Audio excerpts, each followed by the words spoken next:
Voyons comment préparer le protecteur cutané de l'appareillage. L'orifice du protecteur cutané doit correspondre avec précision à la forme de votre stomie avec 2 à 3 mm d'espace tout autour. Pour découper dans le protecteur cutané un orifice à la dimension requise, vous aurez besoin du guide de stomie, d'un stylo, d'une paire de ciseaux courbes. Le diamètre de la stomie évolue au cours du temps. Assurez-vous que vous avez vérifié la dimension de votre stomie. Pour mesurer le diamètre de votre stomie, utilisez le stomaguide fourni dans chaque boîte. Essayez les différents orifices de stomie du guide et déterminez la taille d'orifice qui convient le mieux à votre stomie. Si l'orifice est trop grand, votre peau ne sera pas convenablement protégée. Si l'orifice est trop petit, le protecteur cutané ne tiendra pas.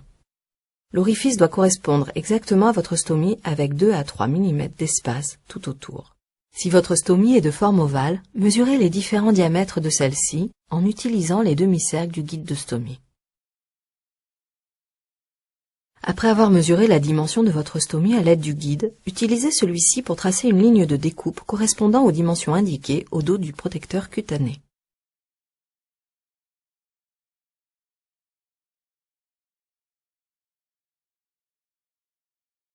Si votre stomie est de forme régulière et si vous connaissez son diamètre, il vous suffira d'utiliser la cible de découpe du protecteur cutané. Si vous ne connaissez pas son diamètre, utilisez le stomaguide fourni dans la boîte.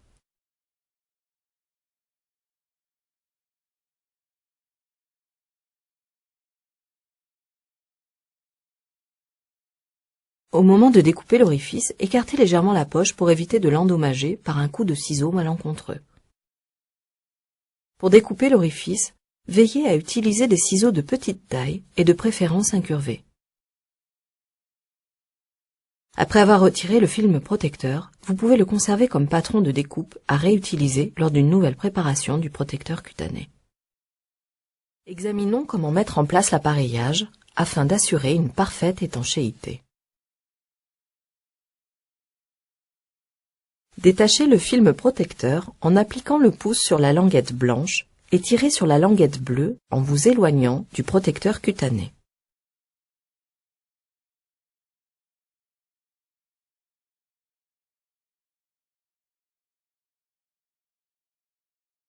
Après avoir retiré le film protecteur, égalisez le bord de l'orifice en passant un doigt tout le long de celui-ci.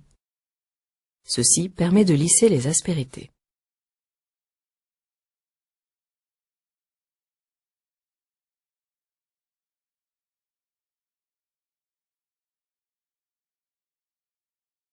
N'oubliez pas de refermer l'orifice d'évacuation de la poche avant de la mettre en place.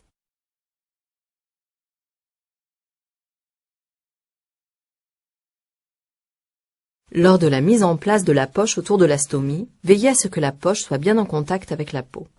Avant d'appliquer le protecteur cutané, façonnez le rebord de l'orifice pour lui donner la forme d'un goulot afin qu'il adhère mieux à la peau. Collez le protecteur cutané du bas de la stomie vers le haut. Appliquez le protecteur cutané sur la peau en commençant au plus près de la stomie. Passez un doigt tout autour de la stomie pour vous assurer que le protecteur cutané adhère bien tout autour de la stomie. Lissez le protecteur cutané en faisant glisser vos doigts radialement de la stomie vers le bord externe du protecteur cutané afin d'amener celui-ci à la température du corps et assurer ainsi un contact parfait avec la peau. Assurez-vous que l'appareillage est bien fixé en tirant doucement la poche vers le bas.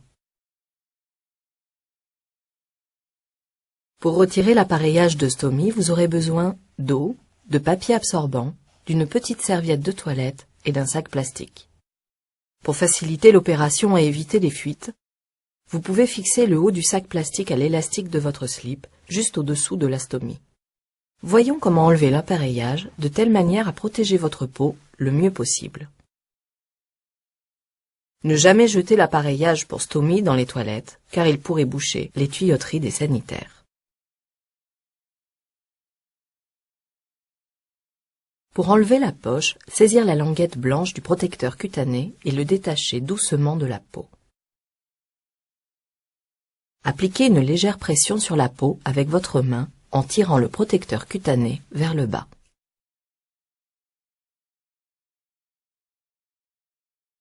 Pour refermer la poche de façon étanche, repliez le protecteur cutané en deux et jetez la poche.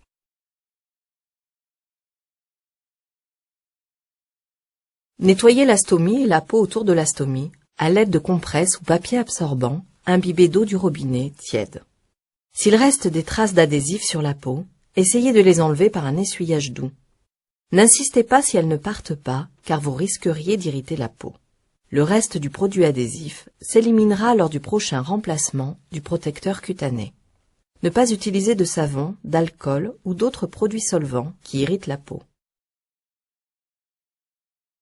Inspectez la stomie et la peau autour de la stomie afin de détecter tout problème. Utilisez un miroir si nécessaire. La peau autour de la stomie doit avoir le même aspect que la peau sur le reste de votre corps. Elle doit être saine, exempte de taches de décoloration et de signes d'irritation.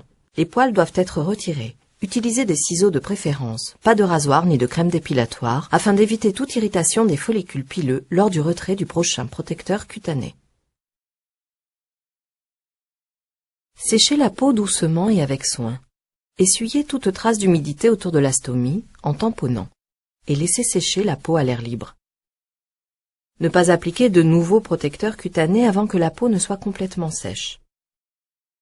Si de l'humidité subsiste, le protecteur cutané ne collera pas à la peau et ceci pourrait entraîner des fuites ou une irritation de la peau.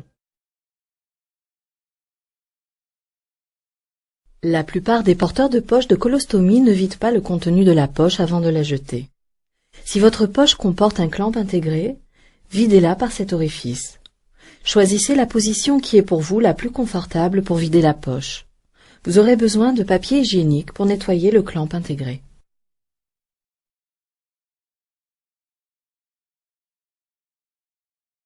Pour ouvrir le clamp intégré, sortez-le tout d'abord du cache. Saisir les deux extrémités de la bande velcro et détachez-les de la bande de feutre. Ouvrir l'orifice d'évacuation en le déroulant 2 fois vers le haut afin d'empêcher que le contenu de la poche ne s'échappe à l'extérieur. Lorsque vous êtes prêt à vider le contenu de la poche dans les toilettes, dirigez l'ouverture de vidange vers le bas. Faites basculer la petite plaque de l'orifice vers l'arrière et laissez le contenu de la poche se vider par l'ouverture tout en contrôlant l'évacuation du contenu avec vos doigts.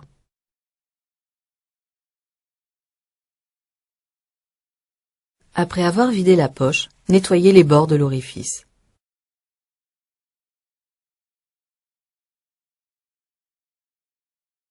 Retournez la petite plaque encore une fois vers l'arrière et essuyez-la d'un seul mouvement en l'éloignant de vous.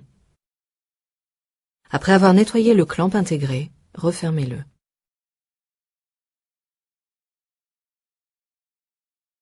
Pour refermer le clamp intégré, ramenez la petite plaque située au bord inférieur par-dessus la grande plaque située au bord supérieur et insérez-la dans l'échancrure. Ensuite, repliez le clamp intégré 2 fois sur lui-même jusqu'à ce qu'apparaisse la bande de feutre. Fermez l'ouverture en ramenant les pattes de la bande velcro sur le feutre et appuyez fortement.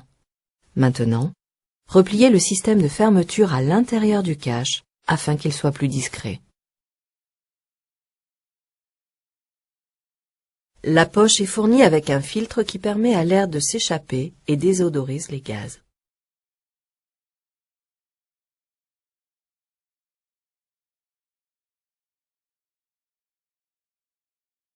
Si vous prenez un bain en portant la poche, obturez le filtre en collant sur son orifice de sortie une étiquette blanche autocollante fournie dans la boîte, car le contact avec l'eau pourrait altérer son fonctionnement. Par contre, si vous prenez une douche, il n'est pas nécessaire d'obturer le filtre. Il sera également nécessaire d'obturer le filtre si un vide partiel s'est créé dans la poche. Un vide risque de provoquer l'accumulation de matière fécale autour de la stomie.